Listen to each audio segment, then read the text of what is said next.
እንዳይመጣባችሁ። ለማንኛውም በጣም አሪፍ አካሄድ ነው የምትሄዱት ሁልጊዜና ቴንክ ዩ ለሱ እና እንወያየዋለን። እንትን እያልኩ ሀሳብህን እሰማለሁ። ሌላ የምትለኝ ካለ ወይ ጥያቄ ስፔሲፊክ የሆነ ነገር ካለህም አሁን ብዙ የያዝኩት ነገር የለም ግን ለመመለስ ሞክራለሁ። ችግር የለውም። እንትን ላለን እንወያያለን። 2 ደቂቃ ስጠኝ ክብረት፣ ከሌሎቹ ጋር አውራ። እስከዛ ድረስ መጣሁ። እሺ 2 ደቂቃ እንትን ልበል አንዴ ተጠርቼ። እሺ ክብረት እንኳን ደህና መጣ ብያለሁ። ኬሚ ጽዮንም ሁላችሁም እንኳን ደህና መጣችሁ ብያለሁ። እኔ ምን አሰብኩ መሰለክ ማለት እኔ እንጃ በጣም ከፈዘዝንባቸው ሰዎች ውስጥ መሀል አንዱ አንተ ነህ ብዬ አስባለሁ። ማለት በቃ ችላል ነው ይሄ ልጅ ምንድነው ማን ሰበስበው ምናምን ብዬ አሰብኩኝና በነገራችን ላይ አንተ የመጣሃቸውን ስቴፖች እኔ መጥቻለሁ። የአንተን ጆርኒ ለማጣጣል ምናምን ሳይሆን ያው እኔ የሆነች የገባች ነገር አለች አንተ እንትን አንደርስታንድ ያላረካት ነገር የሚል መንፈሳዊ የሆነ ቅናት አለ አይደለ? ከዛ ነገር አንፃር አንደኛ ነገር በጣም ከመወዳቸውና ከማከብራቸው ጥሩ ሰዎች ከመላቸው ሰዎች ውስጥ አንዱ አንተ ነህ እና እኔ ምን አሰብኩ መሰለክ ከኡስታዝ ጋር የክርስቶስ ስቅለት ለምን አስፈለገ? ላይክ ምንድነው መንስኤው? ገባ ምን ሊያድን ነው የሚለው ነገር ላይ እሱ ከሱ ላይ ጀምራችሁ እየወረዳችሁ ብትሄዱበት በጣም ደስ ይለኛል የምር። ምክንያቱም እኔ የኢየሱስ ክርስቶስ በቃ አልተሰቀለም የሚለውን ነገር ከማለቴ በፊት በቃ ላይክ ዩዝለስ ሆነብኝ። እኔ እሱን ነው መጀመሪያ ያረጋገጥኩት። ገባካ ምንም ላይክ ፖይንቱ አልገባኝም። ገባ የሚሰቀልበት ፖይንቱ ወይ ለምንድነው ስቅለቱ ያስፈልገው? ባይሰቀል ምንድነው የሚቀርብኝ? ከተሰቀለስ ደግሞ ምንድነው ማገኘው የሚለውን ነገር እንትን ሲው በቃ ምንም ዩዝለስ ሆነብኝ እኔ ማለት ነው። ከዛ በኋላ በቃ ስቅለቱ ምንም ጥቅም እንደሌለው ሲገባኝ እኔ በቃ አልተሰቀለም የሚለውን ነገር ለማየት ሞከርኩኝና ያንን ነገር ካረጋገጥኩ በኋላ ነው አክቹሊ የክርስቶስ አምላክነትን መካድ አንዱ ትልቁ የሚከብደው ነገር ነው። ሁለተኛ ነገር ደግሞ ስቅለት አለና አንተ ኦሬዲ አሪፍ መታሃል። ስቅለቷ ብቻ ናት ይቀረች ብዬ ነው ማስበው። ብቻ ናት አልካት ጃ ያው አንተንም ካገኘው እንግዲህ አንተና ፒኬን ያው አንድ ላይ ነው ማስባችሁ ብዙ ጊዜና እናንተ ናችሁ ከሁሉም ሰው ጋር ያስተዋወቃችሁኝ። ያው ከዴቭም ጋር እንደዚህ በኋላ እናንተ ተዋችሁ እንደውም ኮንሲስተንት መሆን እንጂ አንተና ፒኬ ናችሁ መጀመሪያ የተገናኙት። እናንተንም በጣም ማከብራችሁ ሰዎች ናችሁ። አዎ ማውራት እኔ ደስ ይለኛል። የመስቀሉ ጉዳይ ሴንትራል ነው ብዬ አምናለሁኝ ለክርስትና። ሴንትራል ብቻ ሳይሆንም እንትን ነው ይሄ እሱ ከሌለ ክርስትና የለም ብዬ ነው ማምነው። ሌላ ነገሮች ላይ አይደለም እኔ ማተኩረው። ኢየሱስ ሞቶ አለመሞቱ ወይ አለመነሳቱ ላይ የሆነ ነገር ቢረጋገጥ ከሁለት አንዱ ቢጎድሉ ማለት ነው ክርስትና አይኖርም። ቆቤን አረጋለሁ ካልሞተ ቆቤን አረጋለሁ። ሞቶ ካልተነሳ ደግሞ ያቺን እነ ኪሚ ጽዮንን ምንድነው የምትባለው እሷን አደርጋታለሁ ማለት ነው። እና እኔ ሴንትራል ነው ደግሞ። ሌላው ምን መሰለ እናንተ ላይ አሁን መፍረድም ትቼ ምን አልኩኝ? አሁን በፊት ምን እላለሁ መሰለ እኔ ቁርአንን ካነበብኩኝ በኋላ ዋናው ልዩነት ያለው ያው ብዙ ሰው ስላሴ ላይ ነው ይላል። እኔ ስላሴ ላይ አይደለም። ትክክል ነው፣ እግዚአብሔር አንድ ነው ብዬ ነው የማምነው። ምናልባት የኢየሱስ አምላክነት ላይ እንለያያለን፣ ግን እሱም ቢሆን የውይይት ጉዳይ መሆን ይችላል። ሌሎቹ ነገሮችም ኢስላም ሴንትራል ነገሮች ላይ ብዙ የእግዚአብሔርም ልጅ አይደለም ኢየሱስን ሲል ምን እያሰበ ነው? እኛ ልጅ ነው ስንል ምን እያልን መስሏቸው ነው ምናምን ብዬ ትንሽ ኮመን ግራውንድ ለማግኘት እሞክራለሁ። መስቀሉ ላይ ግን ምንም ጥያቄ መነሳት አይችልም። እናንተ እሱ ላይ መጠየቅ አትችሉም፣ ሁሉም ኤቪደንስ አለ ብዬ እናገር ነበረ ሙስሊሞችን። አሁን እኛው ራሳችን መዳን የሚገኘው በስራ ነው እያልን ነው፣ ፕሮቴስታንቶችን ጨምሮ። በተለይ በዚህ ላስት 2-3 ሳምንት ውስጥ ይሄ ነገር መጥቷልና ደግሞ የደጋፊው ማዕት እኔ እንደውም አንድ ሰውም እንደዚህ ያለ ተብሎ አይ ዶንት ኖ እናንተ ብዙ ላትከታተሉት። እኔ ግን ሰሞኑ ፌስቡክም ላይ የማነበውም ቲክቶክም ላይ የማያቸው ውይይቶች እዛ ላይ ያጠነጥናሉና እኔ ላይ በጣም እንትን ያለኝ ርዕስ ስለሆነ ማለት ነው። አሁን የሚዳነው በስራ ከሆነ የኛ ስራ አጥጋቢ የሚያድን ነገር ከሆነ እውነት እኮ ነው። እናንተ ምንም አይፈረድባችሁም። እኛንን እያበላሸን ያለ ነው ብዬ ነው ማምነው። እኛንን እያበላሸን ነው። አሁን አንተ ጃቢር መጣ የኢየሱስ ለምንድን ነው የሚሰቀለው ጠቃሚ ሆኖ አላገኘሁትም ብትለኝ አልፈርድብህም። እኛውን እንደዛ እያደረግን የስብከቱን ያበላሸ ነው። አሁን በኋላ ሳስተውል እሺ ሌላ ማዕት ርዕሶች ውስጥ አለግባ ላልከኝ ብቻ ምንድነው ኢየሱስ ሞቶ መነሳቱ የስራን መዳን ይቃወማል። የስራ መዳን ደግሞ አለ ካልን ትክክል ነህ። ክርስትናም አያስፈልግም። እውነቱን ለመናገር በስራ የሚዳን ከሆነ እኔ ዛሬ ደፍሬ የምናገረው በስራ የሚዳን ከሆነ ወደ ሌላ ሃይማኖት ነው ወይ ወደ ሙስሊሞች ሞቷል አልሞተም የሚለው ላይ ጥያቄ በሕያው ከሆነ ኢየሱስ አሁንም ሙስሊሞች ናቸው ትክክል የምትሆኑት ማለት ነው፣ ሳይሞት ሕያው ከሆነ።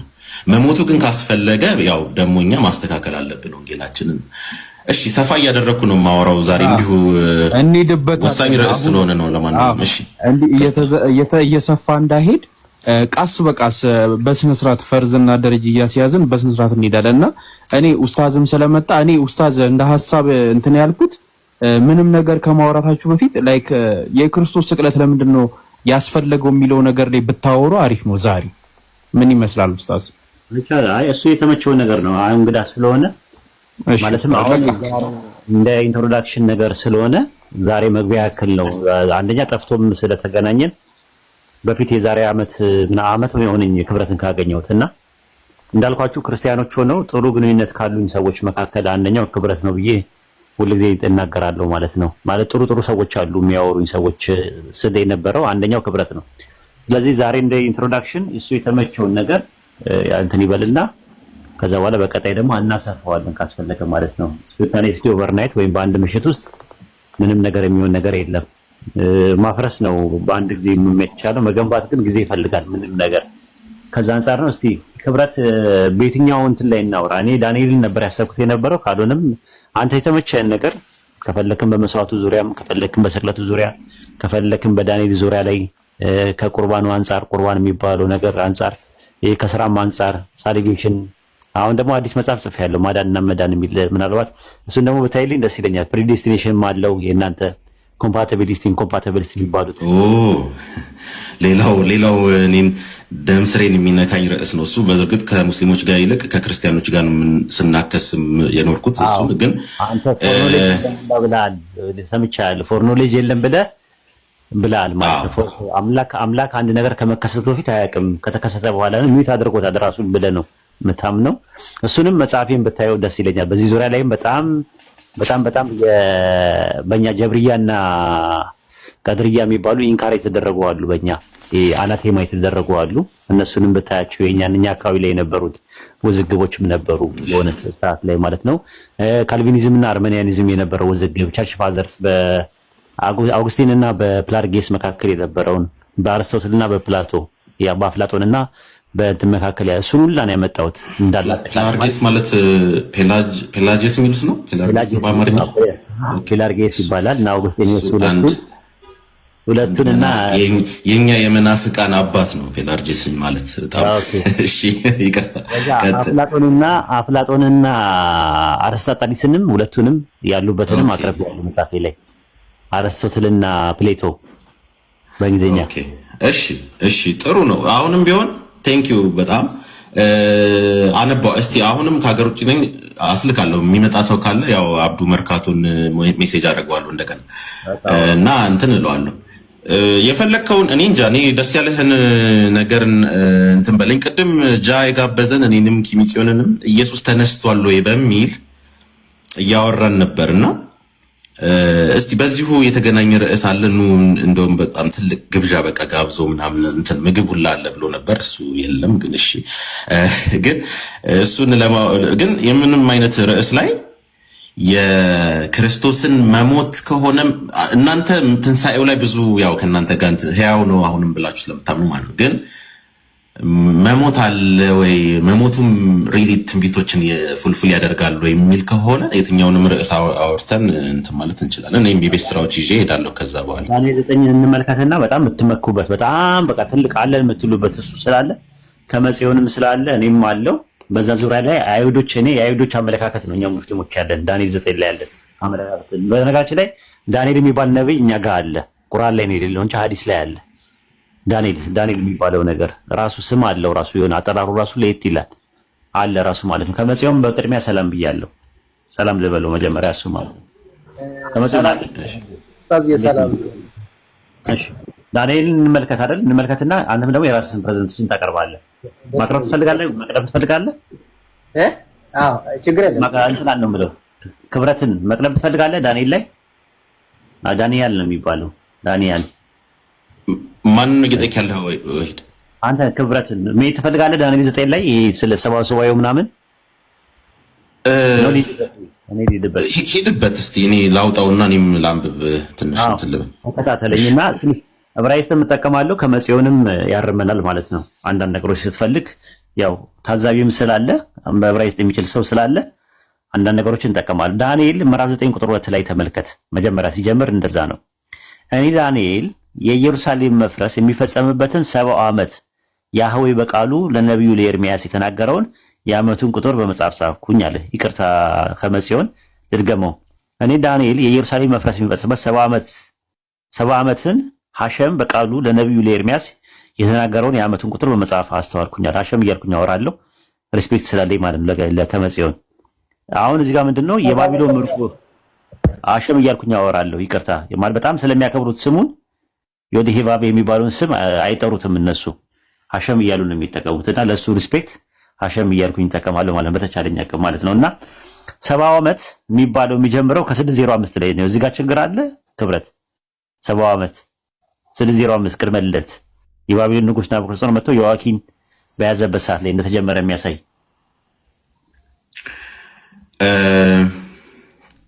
እስቲ ምዕራፍ 9 ቁጥር 2 ላይ ነው ያልከኝ? ምዕራፍ 2 ላይ ያለው እኔ ዳንኤል የኢየሩሳሌም መፍረስ የሚፈጸምበትን 70ውን ዓመት ሐሸም በቃሉ ለነቢዩ ለኤርሚያስ የተናገረውን የዓመቱን ቁጥር በመጽሐፍ አስተዋልኩኛል። ስለዚህ አሁን ምንድነው የዓመቱ ዓመት ቁጥር በመጽሐፍ አለ እና ኤርሚያስ ላይ ታገኘዋለህ። የዓመቱን ቁጥር ኤርሚያስ ላይ ነው የምታገኘው። የባቢሎን ምርኮ የተካሄደው 70 ዓመት የሚጀምረው በ605 ነው። የባቢሎን ንጉስ ናቡከደነፆር ዮአኪንን እና የከበበው የሐሸምን ቤት ዕቃ ከእነርሱ ጋር ባስወሰደ ጊዜ ነው። ሁለተኛ ዜና መዋዕል ምዕራፍ 36 ቁጥር 9 ላይ ታገኘዋለህ። እሱ በጣም ቀላል ነው። ይሄ ነው ከ605 ጀምረ 70 ዓመት ስትቆጥር 535 ይሆናል። 535 ነው። ልክ በ535 ላይ ሲፈጸም ዳንኤል የዓመቱን ቁጥር በመጽሐፍ አስተዋልኩኝ ሲል በዛ ጊዜ ገብርኤል መጣና ለዳንኤል ምን አለው? አመፃ ይጨርስ፣ ኃጢአት ያስፈጽም፣ በደልን ያስተሰሪ፣ የዘላለም ጽድቅን ያግባ፣ ራእይና ትንቢትን ያትም፣ ቅድስተ ቅዱሳን ይቀባ ዘንድ በሕዝብና በቅድስቱ ከተማ 70 ሱባዔ ተቆጥሯልና። በምንና በምን መካከል ነው? በሕዝብና በቅድስቱ ከተማ መካከል ነው ያለው 70 ሱባዔው። ከዛ ጋር ነው ጨዋታው ያለው ብሎ ነው የሚለው። ከዛ ሱባዔ ማለት ያው ሸዊም ነው። ሸዊም ማለት ሳምንታት ማለት ነው። ሻዋ ከሚለው ቃል ነው። ሻዋ ሳምንት ማለት ነው። ሲንጉላሪ ማለት ነው። 70 ሱባዔ 7 ሲባዛ በ7 ስታደርገው 490 ዓመት ይሆናል። ይህ ሱባዔ ደግሞ በዳንኤል ሕዝብና በቅድስቱ ከተማ መካከል የተቆጠረ ነው ብሎ በሶስት ይከፍለዋል። የዕብራይስጡ የመጀመሪያው 7 ሱባዔ አለ፣ ሁለተኛው 62 ሱባዔ አለ፣ ከዛ አንድ ሱባዔ አለ። አሁን ምን አለ ዳንኤል 9:5 ላይ ስለዚህ ወቅም አስተውልም ኢየሩሳሌምን ስለመመለስና ስለመገንባት ቃሉ ከሚወጣበት ዳቫር የሚባለው ከሚወጣበት ጀምሮ እስከ አለቃው እስከ መሲህ ድረስ 7 ሱባዔ ነው ይላል። የመጀመሪያ የሚጀምረው እንደዛ ነው። ል ማለት በዕብራይስጥ ስለ ማለት ነው።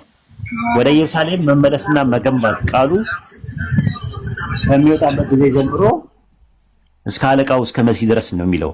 ኤርሚያስ 29:10 ላይ ነው የወጣው በያህዌ በሐሸም ይቅርታ እንዲህ የሚል አለ 70 ዓመት በባቢሎን ምርኮ በተፈጸመ ጊዜ እጎበኛቸዋለሁ፣ ወደዚህ ስፍራ መልሳቸዋለሁ፣ መልካሚቱን ዳቫር እፈጽምላቸዋለሁ አለ። ስለዚህ በነቢዩ በኤርሚያስ የተባለውን የመጽሐፍ ቃል አስተዋልኩ። 70 ዓመት ተብሎ የተነገረው ቃሉ የሚወጣው በማን ነው? በኤርሚያስ ነው። ኤርሚያስ ይህንን ቃል የተቀበለው መቼ ነው ነው ጥያቄው የነበረው። የተቀበለው መቼ ነው ብለህ ስትል ካልኩሌት ስታደርገው በምታደርግበት ሰዓት ላይ ኤርሚያስ 30 ቁጥር 18 ከተማይቱ በጉብታ ላይ ትገነባለች፣ አዳራሿ እንደ ድሮ የሰው መኖሪያ ትሆናለች እያለ ከተናገረ በኋላ ካልኩሌሽኑን ስታደርገው ምንድነው ኤርሚያስ ጋር የመጣበት መጀመሪያ ምንድነው የሆነው? ሴዴቅያስ በ11ኛው ዓመት ከተማይቱን አፈረሱ። ሴዴቅያስ በነገሰ በ11ኛው ዓመት የመጀመሪያ ያደረጉት ማለት ነው። ከዛ በኋላ ምንድነው ያደረጉት? የኢየሩሳሌም ቅጥሩን አፈረሱ። 8 ዓመት አለ። ከዛ 19 ዓመት አለ አጠቃላይ ከሆነበት ከምርኮ ጀምሮ 605 ስትቀንስ 19 ዓመት ሲቀንስ 586 ይመጣል። በ586 ላይ ወደ ኤርሚያስ የመጣው ዳቫር ያንን የመጣው ቃል ያንን የመጣው አሁን በ586 ወደ ኤርሚያስ ከመጣ አንድ ሱባዔ ስንት ነው? አንድ ሱባኤ ስንት ሳምንት ነው? ስንት ቀን ነው አንድ ሱባኤ? 7 ነው። 7 ጊዜ 7 ስንት ነው? 49 ከ586 49 ዓመት ስትቆጥር ስንት ላይ ይመጣል? 537 ላይ ይመጣል። ልክ 537 ላይ ዕዝራ 1 ላይ በኤርሚያስ አፍ የተነገረውን አለ የያሸም ዳባር ይፈጸም ዘንድ አለ። ተመልከት። በፋርስ ንጉስ በቂሮስ በመጀመሪያው ዓመት ያህዌ የፋርስን ንጉስ ማነው አሸም የፋርስን ንጉስ የቂሮስን መንፈስ አስነሳል። ቂሮስ ተነሳ። በዛን ሰዓት 7 ሱባኤ ሲያልቅ ማለት ነው። መቼ ነው የጀመረው ሱባኤው? 586 ጀመረ። ከዛ ጀምራ 7 ሱባኤ ስትቆጥር 49 ዓመት አለ። ከ586 49 ዓመት ስትቆጥር 537 ላይ ይመጣል። በ537 ላይ ቂሮስ ተነሳ። ቂሮስ ምንድነው ይላል ኢሳይያስ 45:1 ላይ ሐሸም ለመሲሁ ማሽያህ ይለዋል። ለቂሮስ እንዲህ ይላል እያለ ይናገራል። መሲሁ ቂሮስ ነው ብሎ አስቀመጠው። 7 ሱባኤ ላይ ጥያቄ ካለ እዚህ ጋር ያልገባ ነገር ካለ እና ወደ 262ቱ ደግሞ እንሄዳለን። አይ እኔም እያነበብኩኝ ነው እየተከታተልኩኝ ማለት ነው። ትንሽ ቆይቻለሁ ካየሁትና የተለያዩ የዓመት ግምቶች አይቻለሁኝ ከዚህ በፊት 4:45 ላይ ነው የሚል መጀመሪያ የኤርሚያስም ራሱ ዘመን አንዳንዴ አከራካሪ ነው። ኤርሚያስ መቼ ነው የነበረው? ከኤርሚያስ ጀምሮ ካለ 70 ዓመቶችን መቁጠር እንደዚህ እንዳልከው እየቆጠርክ ትሄዳለህ። የኤርሚያስ ራሱ ዓመት የሚከራከሩበት ሰዎች አሉ። ይዤ እመጣለሁኝ። አንድ ጊዜ የሰበሰብኳቸው ነገሮች ነበሩኝ። 4:50 ላይ ነው እንደዚህ የሚጀምር ይላሉ። 5:37 ላይም ደግሞ የሚል አለ። አንተ አሁን ባልከኝ ማለት ነው። የተለያዩ አካሄዶች አሉ እና እንደውም ኢየሱስ ራሱ የሚወለደው በስንት ዓመት ልዩነት ነው? በ30 ዓመት በ40 ዓመት ልዩነት የሚያደርጉት አሉ። ኢቭን ማለት ነው በዛ ክርክር ተነስተውና ቁጥሮቹን በደንብ አላስታውሳቸውም፣ ግን ዓመቶቹ አንተ ያልከው አንዳንድ ሰዎች ይሄዱበታል። አሁን 5:37 የሚለው ትዝ ይለኛል። ብዙ ሰዎች እንደዛ ይላሉ። ከዛ ጀምረው ይቆጥራሉ። መሲሁ ማን ነው የሚለው ላይ ከቃሉ የወጣበት ነው። ዳቫር ከወጣበት እስካልከው እስከ መሲህ ድረስ አለ 7 ሱባኤ ነው ብሎ ነው የነገረን። ስለዚህ 5:86 ያልከው ለምንድን ነው? ኤርሚያስ ወደ ኤርሚያስ የመጣበት ቃሉ የመጣው ማለት ነው እኮ 5:86 ላይ ክርክር ይነሳል ብዙ ጊዜ። እኔ አሁን ቁጥሮቹንም ልከራከር አይደለም፣ ግን ምንን ተከትለህ ነው 5:86? ኡስታዝ ኖራ ፈልጎ ነገር አለ። አውራ። በነገራችን ላይ ዳንኤል የተናገረ ያለው ኡስታዝ ዋሂድ እያለ ያለውን ነገር ይደግፋል። ዳንኤል ምን ይላል መሰላችሁ? ዳንኤል ይህን ነገር የኤርሚያስን ነገር እያስታወሰ ነው። ዳንኤል 12:40 ይመስለኛል ነገሩ የኤርሚያስ የተነገረው ቃል ከተፈጸመ በኋላ ነው። ዳንኤል ያ ነገር አልሆን ሲል ይጸልያል፣ ይጾማል። የዳንኤልን እያስታወሰ ነው። ይህ ማለት የኤርሚያስ የተገባው ቃል አልፈጸም አለ ይላል።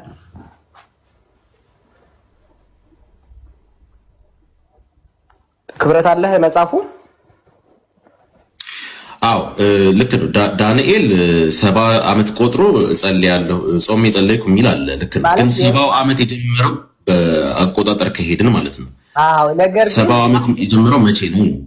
አዎ ዳንኤል አሁን ዳንኤል ዳባር አሁን ቅድም ኡስታዝ ወሂድ ዳባር የሚባለው ወይም ደግሞ ቃል የተገባላቸውን ዳንኤል አስታውሶ ነው 70 ዓመት ትመለሳላችሁ ያለውን ነገር አልፈጸም ሲል ዳንኤል እየጸለየ ነው። ያን አስታውሶ ነው እየጸለየ ያለ እያለን ነው። ዳንኤል ራሱ 12:40 ላይ የሚናገረው ነገር አለ። ስንት ዓመተ ምህረት ላይ ነው ወይም ስንት በእናንተም ነው 70 ዓመት ተፈጸመና አሁን 70 ዓመት አለቀ። 70 ዓመት አለቀ። እሱ ኤርሚያስ መቼ ነው የተናገረው ያንን ነገር? ከ70 ዓመት በፊት ነው የሚለና አይ እኮ መቼ ምን ልበልህ የእናንተ ካለንደር ላይ ለምሳሌ ምን ዓመት ላይ ነው? 70 ዓመት ነው። 70 ዓመቱ የተነገረው 70 ዓመቱ ማለት ናቡከደነጾር አዳምጠኝ። ናቡከደነጾር የሚባለው የባቢሎን ንጉስ አንደኛው ቤተ መቅደስ አፍርሶ እስራኤላውያን የሚባሉ ወይ ደግሞ የተማሩ ሰዎችን ነው እስራኤልን በሙሉ አልማረከም። የተማሩ ሰዎችንና ስልጣን ያላቸውን ሰዎች ማርኮ ወስዶ ያ እስራኤል ይመለሳሉ ብሎ የገባለት ቃል ዳባር የሚባለው ኡስታዝ ወሂድ ያለ ዳባር ብሎ የተናገረው ቃሉ የፈጣሪ ቃል በ70 ዓመት እመልሳቸዋለሁ ያለው ቃል ዳንኤል በዳንኤል ጊዜ አንቆጥሮ ዳንኤል ራሱ ስህተት አለበት ነው። በደንብ ዳንኤል ሲቆጥር ራሱ ተሳስቷል ነው። ዳንኤል ቀኑ አለፈ ብሎ ቆጠረ ነው።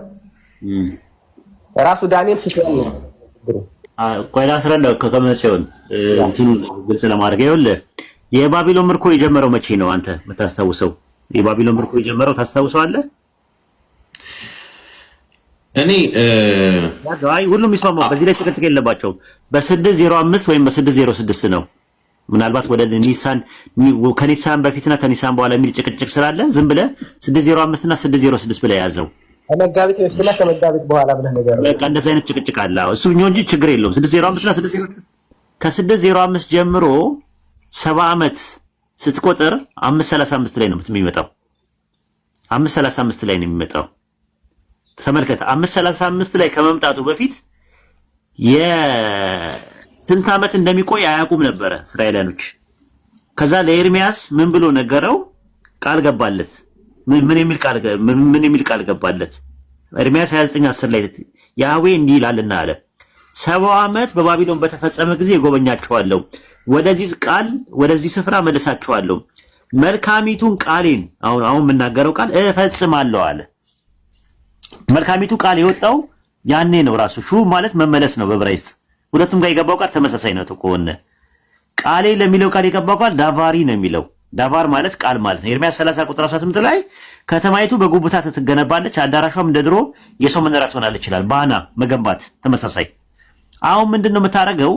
ኤርሚያስ የመጣለት ቃል መቼ ነው ጥያቄው። በ605 ያኔ በተማረኩበት ሰዓት ነው አይደለም? በነገራችን ከዛ በፊት ነው መጣው ቃል ነበረ። በነገራችን ታልሙድን እዩትና ታልሙድ ምን አይደለም ምን ይላል መሰላችሁ? በ86 ነው የመጣው ኡስታዝ ወሂድ ታልሙድን እያየው ነበረ።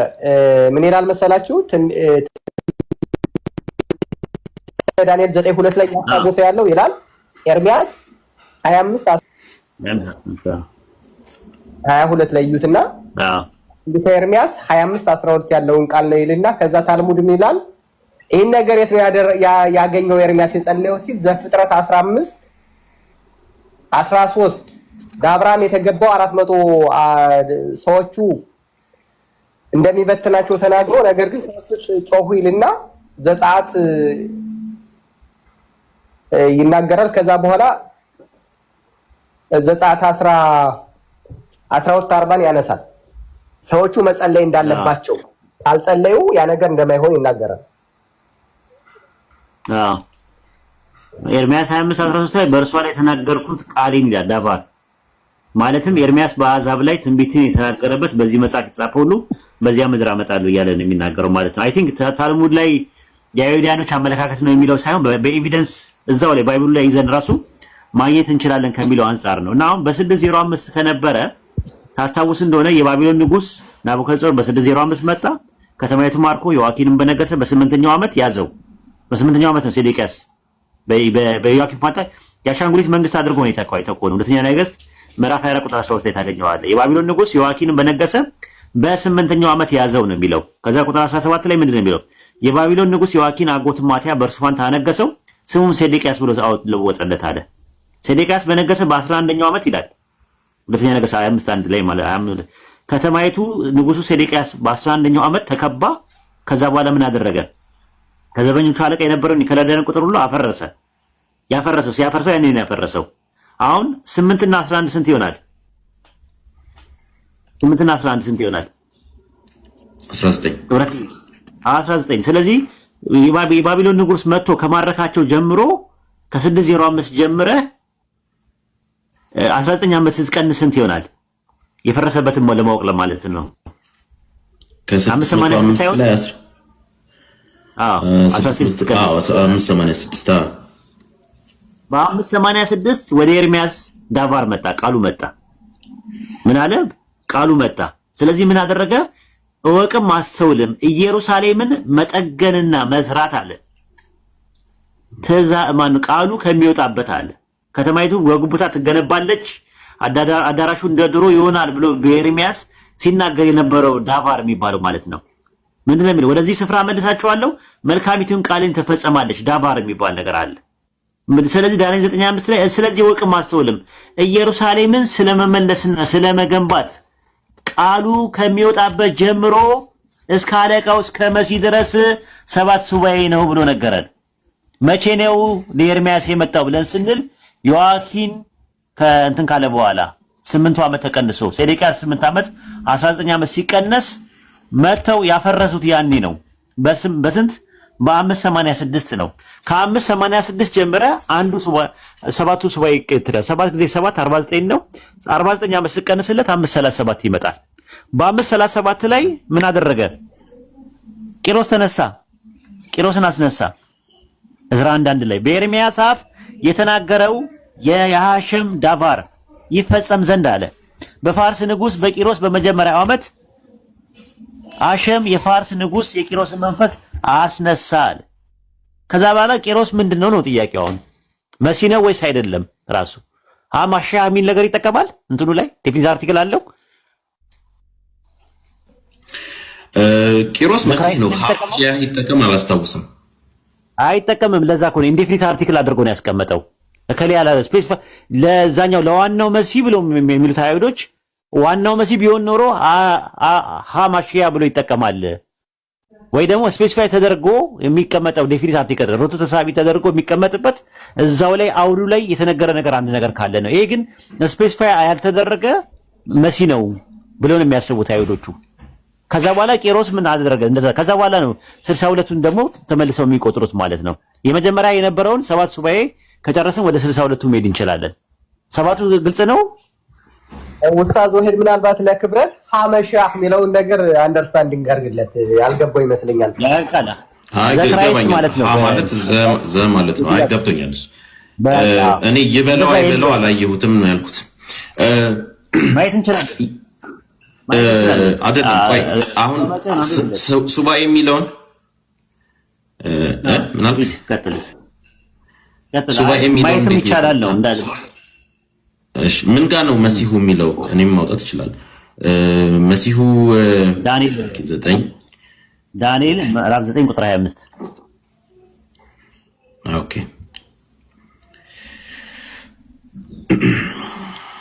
እሺ መሲህ ነው አማርኛው መሲህ ነው የሚለው። እስቲ ቆይ ክብረትንና ተመጽዮንን ያማከለ ነው ውይይታችን። ታች ያለው ማህበረሰብ ምናልባት እንትን ላይለው ይችላል። ይሄ ከበድ ያለ ኮንሴፕት ስለሆነ ላይረዳው ይችላል። አዳምጡ፣ ተመራመሩ። ክርስቲያኖችን ብትሆኑ ሙስሊሞችን ብትሆኑ ማለት ነው። ትንሽ እንትን ነው ጠጠር ያለ ነገር ነው የዛሬው። እንግዲህ አፉ በሉ ከይቅርታ ጋር። እሺ ቀጥል ክብረት። አይ እንትኑም አየሁት። ይሄ ሰባ ሊቃናቱም ዊዝ ክራይስት ነው የሚለው እንጂ ዊዝ ደ ክራይስት አይደለም። እና እንትኑም አማርኛውም ክርስቶስ እኔ ትርጉም የሚሆን ስለሆነ ልክ ነው። ክርስቶስ ነው የሚለው ልክ ነህ። እና የዕብራይስጡንም ሳወጣው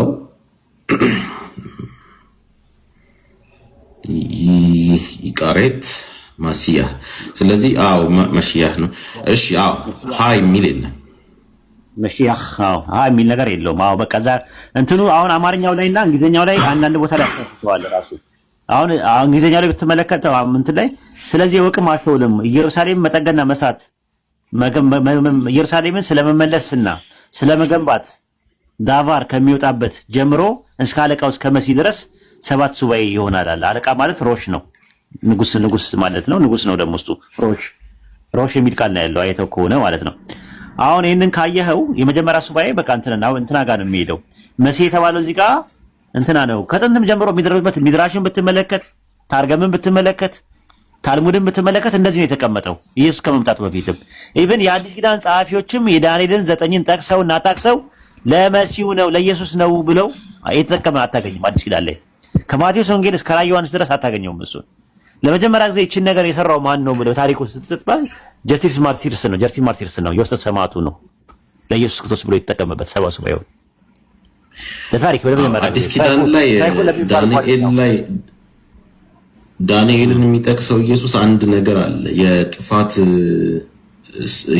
ዳንኤል 11 ላይ ያለው ኦኬ ማቴዎስ 24:14 ላይ ያለው በነብዩ በዳንኤል የተባለ የጥፋት ርኩሰት በተቀደሰ ስፍራ ስትቆሙ ስታይ አንባቢ ያስተውል ያለው ዳንኤል 11 ላይ ያለው ነው። እሱ ነገር ቤተ መቅደሱን መጥፋት ነው ብለህ ታምናለህ? የሁለተኛውን ቤተ መቅደስ መጥፋት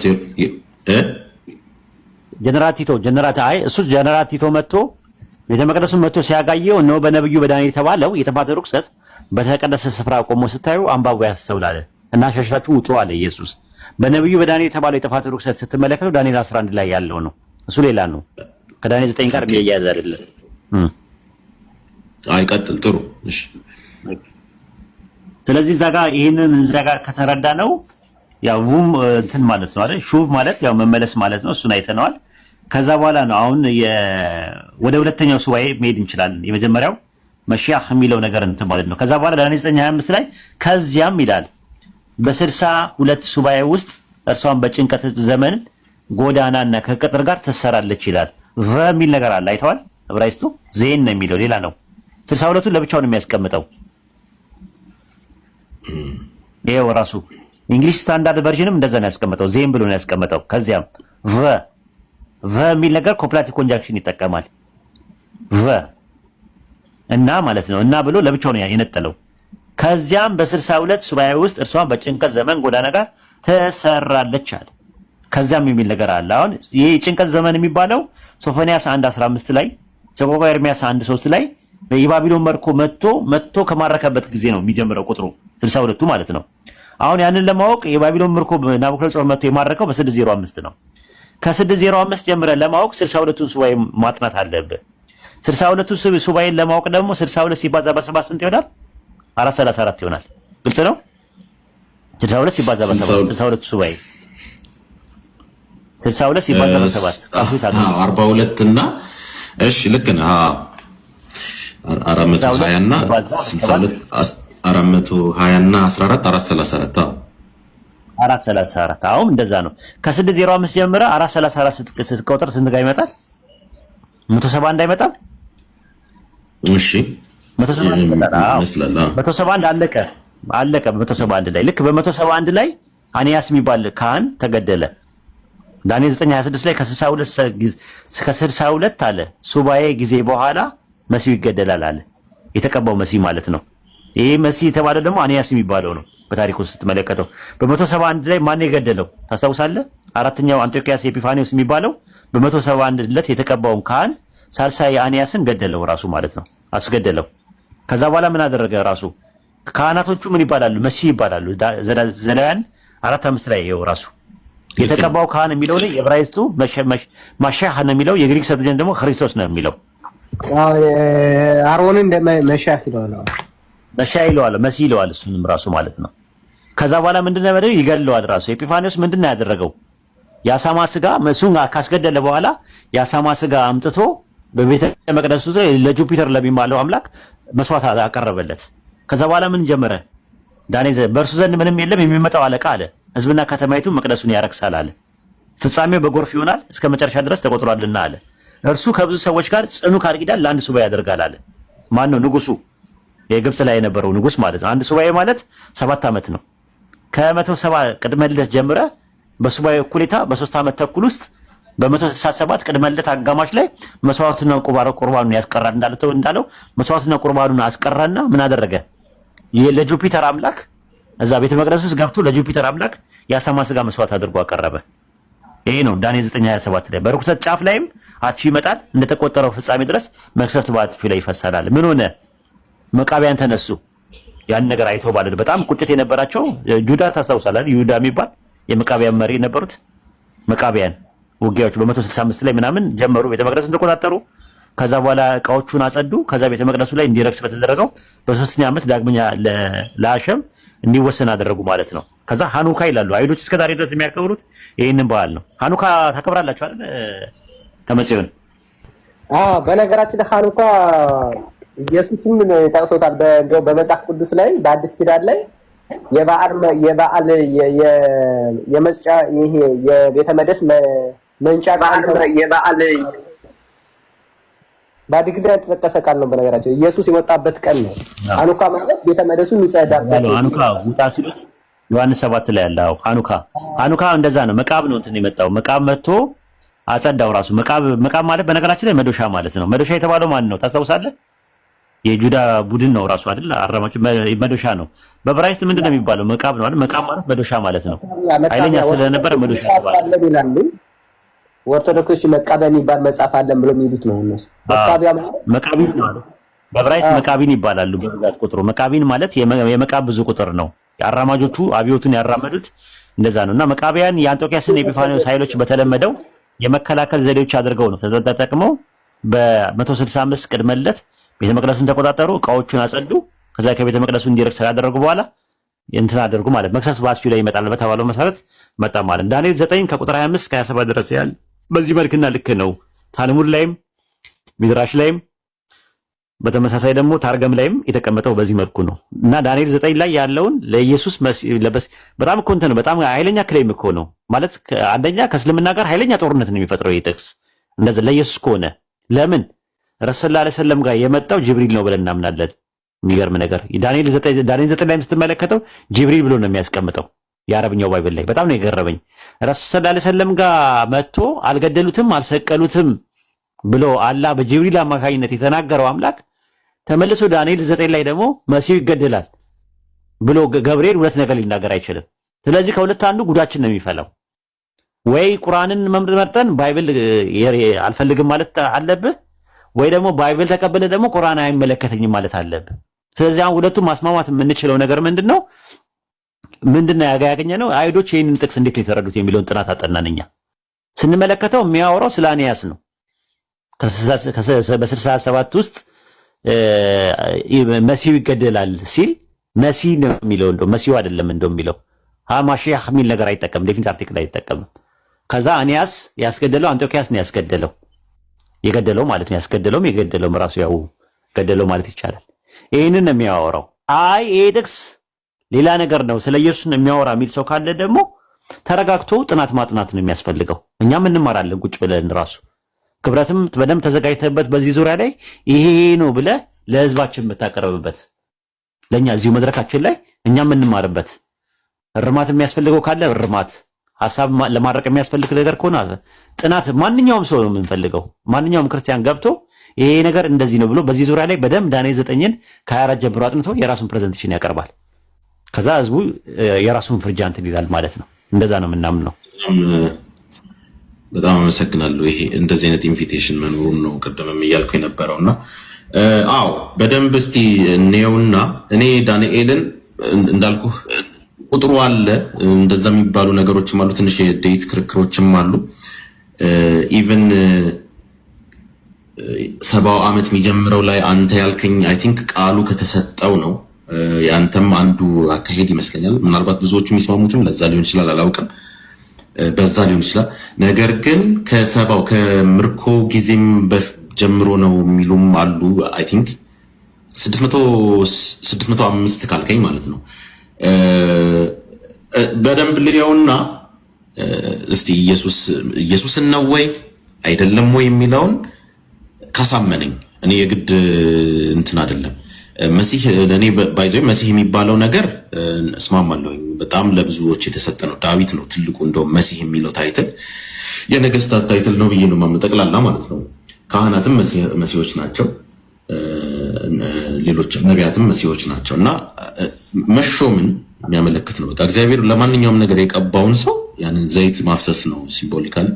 እሱ ሁሉ መሲህ ይባላሉ። ስለዚህ ሌላ መሲህም ተገድሎ ከሆነ የሆነ ትንቢት በእርግጥ አንድ ላነሳልህ የምችለው ይሄ ትንቢት ሞር ከቤተ መቅደሱ ጋር እንጂ ከመሲሁ ጋር ላይሆን ይችላል። ቤተ መቅደሱ ውስጥ አንድ ነገር የርኩሰት መስዋዕት ከቀረበ ስለ ቤተ መቅደሱም ነው እያወራ ያለው ማለት ነው፣ የሚፈርስበትን።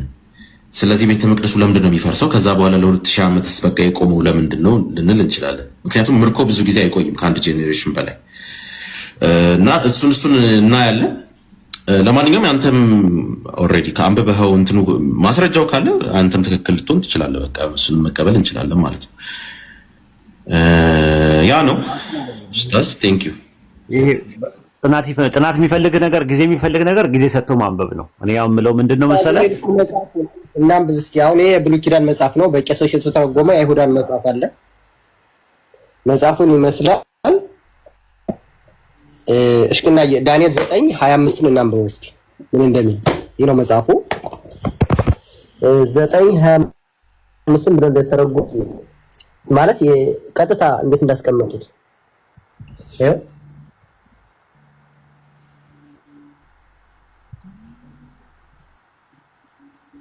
ይነበባል።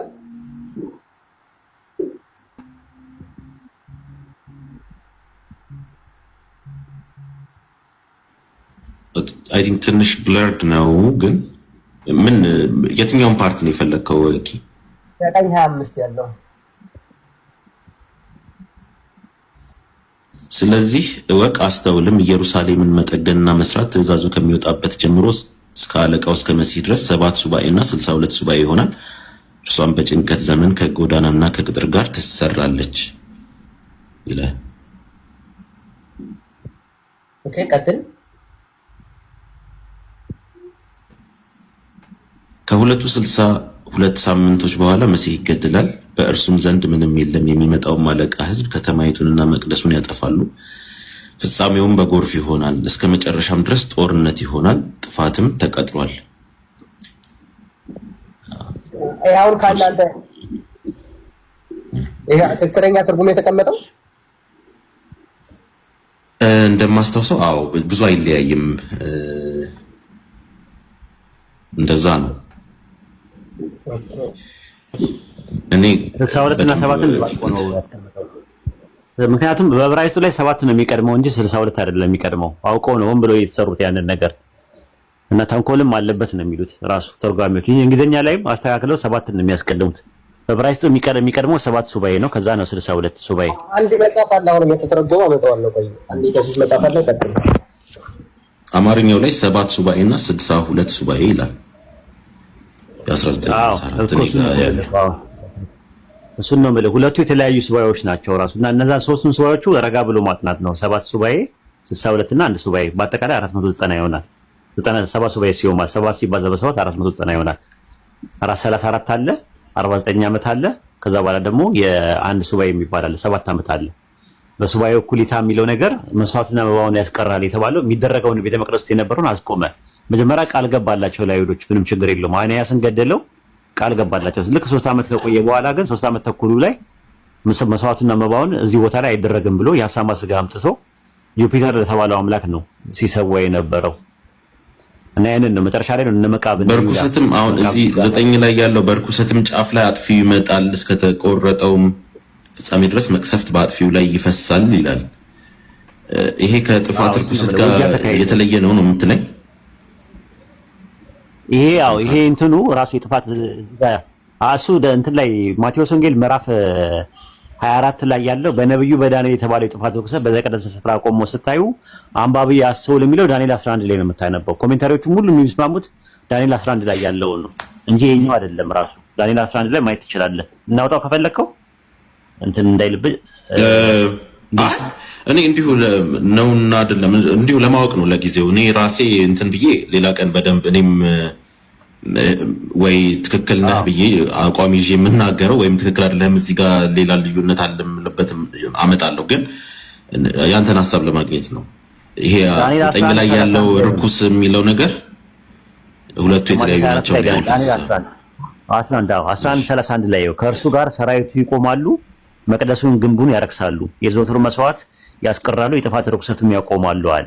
ይሄ የሚያወራው መቅደሱን ግንቡን ያረክሳሉ የተባለው ስለ ሁለት ነገሮች ነው የሚያጠ የደቡብ ንጉስ እያለ ነው የሚመጣው አይደለ? በተወሰነ ጊዜ ይመጣል፣ ወደ ደቡብ ይመጣል። ነገር ግን ኋለኛው እንደፊተኛው አይሆንም። የሰሜን ንጉስና የደቡብ ንጉስ እያለ ለሁለት ነው የሚከፍላቸው። አይተኮነ መጀመሪያ ዳንኤል ላይ ምንድነው የሚለው? አሁንም እኔ አየው አለ። ምንድነው አለ? እርሱም በተነሳ ጊዜ መንግስቱ ይሰበራል አለ። ማንተና ማለት ታላቁ እስክንድር እስከ 4ቱ የሰማይና ነፋሳት ይከፋፈላል አለ። ለዘሩ ግዛት አይከፋፈልም፣ እንደገዛበትም አይቀጥጥ አይሆንም። መንግስቱ ይነቀላል፣ ከነዚህ ሁሉ እንደሌሎች ይሆናል አለ። ከዛ የደቡብ ንጉስ የሰሜን ንጉስ እያለ ይመጣል። ከሰማይ በስተሰሜንና ከሰማይ በስተደቡብ ያሉትም ማለት ነው እያለ ይመጣና ነው በኋላ ላይ የሚመጣው ልክ እንትና ጋር የሚመጣው ወደ ግብጽ የሚመጣው ማን ነው? ወደ ጀነራል ቲቶ የሚመጣው ማለት ነው። ዳንኤል 11 ስታጠና ማለት ነው። ኦኬ እሺ መልካም ቴንክ ዩ ነው እንዳይበዛ ከሚለው አንፃር እንጂ እንትን ዳንኤል 2ንም ዳንኤል 7ንም ለማጥናት ሞክል። ዳንኤል 10ንም በተለይ ዳንኤል 2 ላይ ከእስልምና ጋር የተያዘ ነገር አለ። ዳንኤል 2 እና 7 ምናልባት ሰምተህ እንደሆነ አላውቅም። በጣም ኮንክሪት የሆነ አርጊውመንት አለ እሱ ላይ ወደፊት ኢንሻአላህ እናየዋለን። ስለ ረሱል የሚናገሩ በሚለው ላይ ማየት እንችላለን ማለት ነው። ይሄን ይመስላል። ኦኬ እሺ። በስቅለት ዙሪያ ማንበብ የምትፈልጉ ሰዎች ካላችሁ አብዱ በረካቱ አሰላሙ አለይኩም ወራህመቱላሂ ወበረካቱ። ወአለይኩም ሰላም ወራህመቱላሂ ወበረካቱ። አለህ እንዴ አልገደሉትም አልሰቀሉትም የሚል መጽሐፍ አንተ ጋር ይኖር ይሆን? አለ። ኦኬ እስቲ የምትፈልጉ ሰዎች ኮንታክት አድርጉት አብዱ በረካቱን። እሺ በጣም ይጠቅማቸዋል። በስቅለት ዙሪያ ለመወያየት ስትፈልጉ ከክርስቲያኖች ጋር እሱ መጽሐፍ አሪፍ መጽሐፍ ነው ብዬ አምናለሁ። ይህንን አሁን ዛሬ የምናወራበት ሁሉ አልገባ ያላችሁ ምናልባት እዛ መጽሐፍን ያላነበቡ ሰዎች ናቸው ያልገባቸው። በደንብ ብትንትን አድርጌ ጥርስና ምላሱን እየነቀስኩኝና እያደማው ነው እዛ ጋር ያስቀመጥኩት። ኢንሻአላህ አብዱ በረካቱን አግኙትና እሱ ጋር ማንበብ ትችላላችሁ ማለት ነው። ሻሃዳ መያዝ የሚፈልግ ሰው እየተባለ ነው። ከስር ቦታ ክፍት ቦታ አለ፣ መግባት ትችላላችሁ። ገብታ ነበር ወጣች መሰለኝ። የለችም ታችሁ ፈልጊያ ነበር።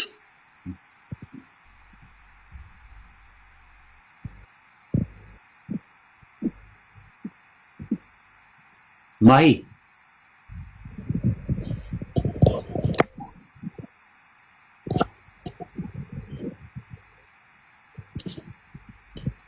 ተኝታለች ምናምን።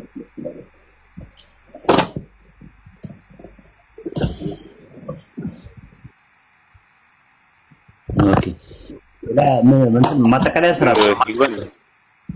የሆነ ነገር ማለት ከፈለክ ማጠቃለያ ነገር ስሩበት። ተመጽዮንም የምትለው ነገር ካለ የሆነ ነገር በለን። ጃቢርም እንደጠበቅከው ነው። ጃቢር ጥሩ ጊዜ ያሳለፍነው። አሪፍ ነው፣ በቂ ነው። በቀጣይ ደግሞ ሌሎችን እንጨምራለን ኢንሻአላህ። በጣም ቆንጆ ነው። ክብረትም አሪፍ ነገር እንትን ያለ ይመስለኛል። ኦኬ ጥሩ ነው። እንግዲህ ጥሩ ከተሰማችሁ ጥሩ ነው። ዋናው ነገር ጥሩ መሰማቱ ነው። ምንም ቦታ ላይ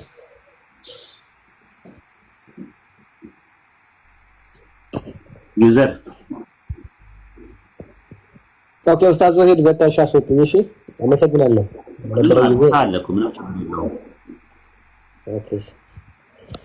ቦታ አለ፣ ምንም የሚያስወርድ ነገር የለውም።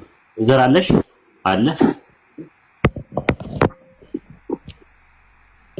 አለሽ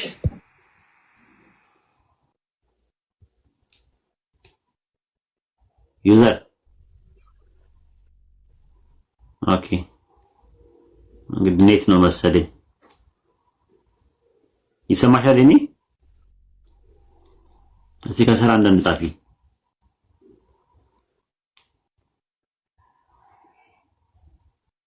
ኦኬ ጥሩ። ሻሃዳ መያዝ የምትፈልጉ ሰዎች ካላችሁ ወደ ኢስላም መግባት የምትፈልጉ ካላችሁ አንዳንድ አሳዩኝና መግባት ትችላላችሁ።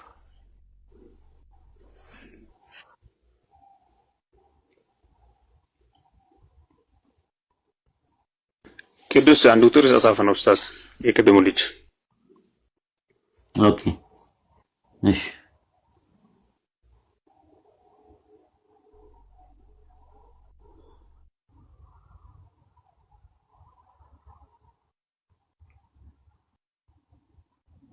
ጃቢር ነው የወጣው? አዎ ጃቢር ወጣ። ቋስ ገባዋለሁ። እሺ ኦኬ እስቲ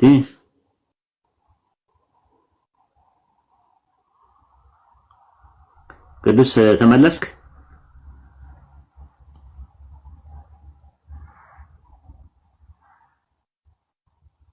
ቅዱስ ተመለስክ?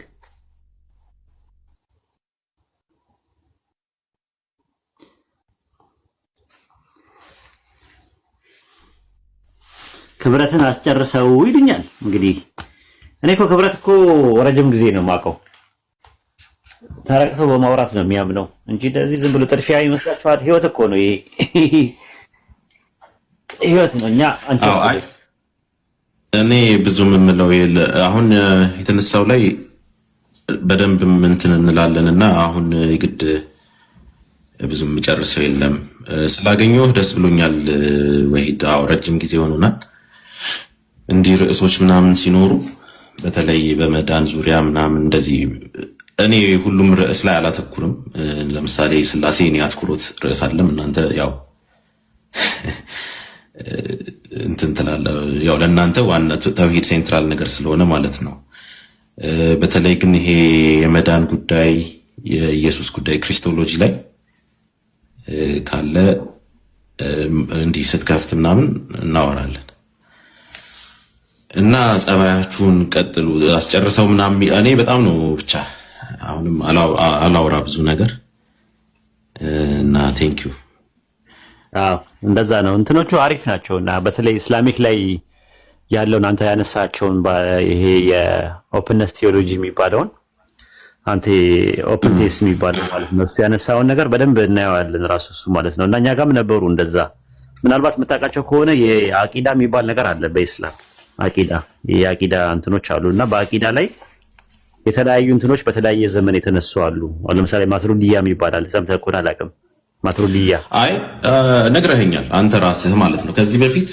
ምናልባት ኦፕን ቴይዝም የሚባለውን ነገር አንተ ነህ ያዋራኸኝ እንጂ ሌላ ሰው ብዙም የሚያውቀውም ሰው ነው እንደሌለን የተረዳሁትና እኔ በቃ ራሴን የለም ብቻ ሀሳቡ ላይ አተኩሬ ይሄ ሌብሉን ትቼው ማለት ነው ፊውቸሩ ኦፕን ነው ብለን እናምናለን ብዬ ዝም ብዬ እከራከራለሁ ከሙስሊሞች ይልቅ እኔ ክርስቲያኖች። ምክንያቱም ሙስሊሞችን ቀድር ላይ ከአንተ ጋር ካወራሁኝ በኋላ አንዳንድ ቪዲዮዎች ሰተኸኝ ራሱ ያን ጊዜ አንድ በቃ ውስጥ ያለው አሁን ሙስሊሞች ይሄ ኦፕንነስ እና ክሎዝድነስ የሚለውን ነገር ላይ አይደለም የሚያተኩረው። እኔ ሳየው የኢስላም ቴዎሎጂ የአላህ ውሳኔ ላይ ባለሙሉ መብት ነው። ይሄ ውጭ እኔም አልከራከርም እዚህ ላይ። አሁን ቀድርን እኔ የማየው ስለ ፊውቸር ስለምናምን አይደለም። አላህ ባለው ላይ ጥያቄ ማንሳት አይቻልም። አላህ ምክንያቱም የሞራሊቲ ስታንዳርድ ነው። በቃ እኔ እኮ ከኤቲስቶች ጋር ይሄንን ነው የምለው። አንድ ነገር ለምሳሌ ፕሮብሌም ኦፍ ኢቪል የሚባለው ነገር ሲነሳ ማን ነው ኢቪልን ዲፋይን የሚያደርግልህ ነው የምላቸው ኤቲስቶችን ብዙ ጊዜ እና ይሄ ከቀድር ጋር እንደውም ይሄ ነው የሚገናኝብኝ እና ብዙ ጊዜ ሙስሊሞችን አልሞግትም በቀድር ላይ እንደውም አንዳንድ ጊዜ ግን ከዛ ተነስታችሁ አንዳንድ እናንተ ያውቀዋል የምትሉት ላይ ሪሊ ፊውቸሩ የሚታወቅ ነው ወይ ሎጂካሊ። ከዛ በኋላ ክርስቲያኖችም የሚሉኝን መልስ ነው ከእናንተ የምሰማው። ጊዜው እኮ ኦልሬዲ የተቆጠረ ነገር ነው የተፈጠረ ነው ጊዜ ከሆነ እኔ ከኤቲስቶችም ጋር እንደምለው ሃይማኖቴን ብቻ ሳይሆን እግዚአብሔርም አለ ማለት ይከብደኛል። ምክንያቱም ጊዜ ፍጡር ከሆነ እኔ ጋር ነው ድምጽ ያለው ሰክተራ ብሎልህ ነው ከፈለክ አውራ። እኔ ጋር ድምጽ የለምና ግን እኔ ጋር ነው የሚታየኝ እንትኑ ዩዘር ጋር ነው። እሺ ዩዘር ማይክ ኦፕን እና ስለ ጊዜ ኔቸር ይሄ ኳንተም ፊዚክስ ምናምን ውስጥ ይገባል። እሱ ውስጥ እኔ ቀድርን አላየው ቱ ቢ ኦነስት። ከጠየከኝ አሁን እኔ ኢስላም ላይ ያለውን እንትኖች አንተም ጋር ካወራን በኋላ ትንሽ ለመረዳት ሞክሬያለሁ። አሁን አላየሁኝም፣ ግን ያን ጊዜ ባየሁት ከሞራሊቲ አንጻር ነው የማየው። እኔ ቀድርን ሞራሊቲ ላይ አላህ ካለ ባለ ሙሉ መብት ነው። ክፉ ነገር የምትለው አንተ በአላህ ላይ ተመስርተህ ነው which is እኔም የኔ እምነት ነው። እግዚአብሔር ያለው ነው ክፉና መልካም ተብሎ ዲፋይን የሚያደርገው ሞራሊቲ ኦብጀክቲቭ ነው ብዬ ስለማምን ማለት ነው። አንተ ያልከኝን ከዚህ በፊትም ነግረኸኛል። እንደዚህ ተነስተው ነበረ ኦምኒሸንስ አለ የለም ወይም ይሄ ፎር ኖሌጅ አለ የለም በሚለው ነገር ላይ ፕሪዴስቲኔሽን አለ የለም በሚለው ነገር ላይ ክርክር አለ። ኢስላም ውስጥ ግን ተወግዘዋል እንደዚህ ብለኸኝ ነበረ። ስማቸውን አላስታውሰውምና ያ ነው የኔ እንትን ብቻ በጣም ደስ የሚለኝ ርዕስ ነው። ሞሩ ፊሎሶፊካልም ነው። እንደዛ ነው። አይ እነሱ ያነሱት ከዚህ ጋር አያይዤ አይደለም። የአይተህ ከሆነ የእንትኖች አሉ አይደል? በታይም ኮንሴፕት ላይ ታይም ማለት ፓስት ነው፣ ታይም ማለት ፕሬዘንት ነው፣ ታይም ማለት ሶስቱንም ነው የሚል ጭቅጭቅ አለ።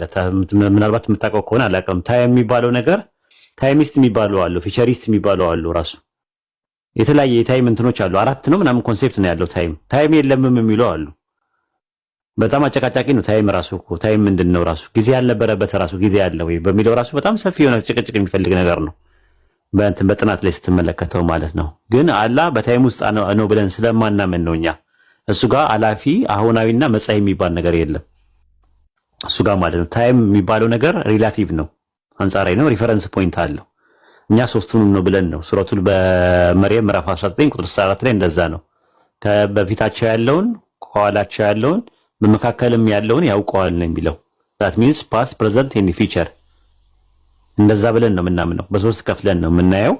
ከዛ አንጻር ስለሆነ እሱ ታይም ውስጥ የለም። እሱ ጋር አንድ ነገር ሀፕን እስከሚያደርግ ድረስ ማወቅ አለበት የሚለው ለፍጡራን ነው የሚሰራው የሚል ነው እንትን ያለ። ልክ አንተ እንደምትለው አይነት ነገር የነበራቸው ነበሩ። አሁን ያልኩ ምንድነው እነዛኞቹ ጀብርያና ቀድርያ ምናምን የሚባሉት ኢንካር የተደረጉ ነገሮች ናቸው፣ ወይም አናቴማ የተደረጉ ነገሮች ናቸው በእኛ በእስላም። ነገር ግን እንትኖቹ ስትመለከታቸው በአቂዳ ደረጃ ያሉት ራሱ ሙተዚላ የሚባሉ አሉ። የዋሲ ኢብኑ ሐጣም የሚባል ከ699 ጀምሮ እስከ 748 የነበረ ሰው ነው። ራሱ አሉል ራእይ ይባላል። ራሱ ውሳኔ የለም፣ ቀደርያ የሚባል ነገር የለም። እና እንትን ነው ኢንኮምፓቲቢሊስት ነው እሱ ራሱ ማለት ነው። ነገሮችን ተእዊል ነው የሚያደርገው። ቁርአን ላይ ያሉትን ነገሮች ተእዊል ያደርጋል። ሲምቦሊካል ነው የሚጠቀመው ሰውየው የነበረው። እንደዚህ አይነት ነገሮች እንትን የሚሉ ነገሮች አሉ። እንደና ደግሞ እነዚህ ደግሞ ጀህሚያ የሚባሉ ደግሞ አሉ። ይሄ ጀህም ኢብኑ ሶፍዋን የሚባል ከ696 እስከ 745 የነበረ ነው። እሱ ደግሞ እንትን የለም ነው፣ ነፃ ፈቃድ የለም፣ ጀብርያ ነው ራሱ። የጀብርያዎችን እንትን ኮንሴፕት ጀብርያ ማለት በቃ እንትን ሆኗል፣ ሁሉ ነገር ተወስኗል፣ ነፃ ፈቃድ የሚባል ነገር የለም። ፍሪ ዊል እና ሶቨርኒቲ ኦፍ ጋድ ኢንኮምፓቲብል ነው ብለው ስለሚያስቡ ተናትፋውያን ይባላሉ። እነሱም ራሱ እዛ ውስጥ ነው ያሉት። ቁርአን መخلوቅ ነው ይላል፣ ቁርአን ፍጡር ነው ይላል። አላህ ተናጋሪ አይደለም ስፒከር አይደለም የሚል አለ። ሲፋውን ያራቁታል። ልክ እንደ እንትኖች ማለት እንደ ካቶሊኮች አፖፋቲክ እና ኤፖፋቲክ ምናምን ቴዎሎጂ እንደሚባለው አይነት ነገር አላቸው። እና እንደዚህ አይነት ነገሮች ስላሉት ነውና ዝም ብሎ የሚናቀም ነገር አይደለም፣ የምትጥለውም ነገር አይደለም። እኔ ኢቭን ካልቪንን ራሱ ቦታ ሰጥቼ ነው ማጠናው የሚለው ነገር ማለት ዝም ብለህ እንትን የምትለው አይደለም። የያዕቆብ አርሜኒየስም ዝም ብሎ የሚታይ አይደለም።